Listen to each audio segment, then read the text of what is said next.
tout le monde. Voilà pourquoi les gens veulent voyer des contenus intellectuels des autres, de la créativité artistique. C'est une excellente question qui touche au cœur de la créativité, de l'éthique et même de la psychologie humaine. Le vol intellectuel, plagiat, qui consiste à s'approprier les idées, le contenu ou la créativité d'une autre personne sans la citer ni en reconnaître la source, est un problème complexe, avec plusieurs motivations possibles. 1. Le manque de confiance en soi et la peur de l'échec. Pression de performance. Que ce soit à l'école, au travail ou dans le domaine artistique, il peut y avoir une forte pression pour produire des résultats brillants ou originaux. Si une personne manque de confiance en ses propres capacités créatives, elle peut être tentée de copier pour garantir un certain niveau de succès perçu. Peur de ne pas être assez bon. La peur de ne pas être à la hauteur des attentes, de ne pas avoir d'idées assez novatrices, ou de ne pas réussir à créer quelque chose de qualité, pousse certains à se tourner vers ce qui a déjà fait ses preuves.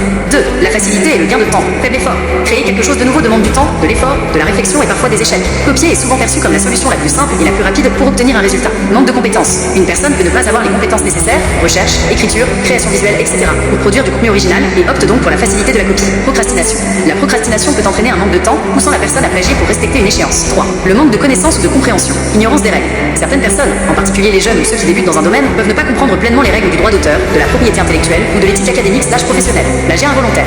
Il arrive que des personnes plagient sans le vouloir, par exemple en oubliant de citer correctement leur source ou en ne comprenant pas que paraphraser sans citer est aussi une forme de plagiat. 4. Le désir de reconnaissance ou de profit. Volonté d'impressionner. S'approprier des idées brillantes peut être une façon de se faire passer pour plus intelligent, plus créatif ou plus compétent. Gain financier.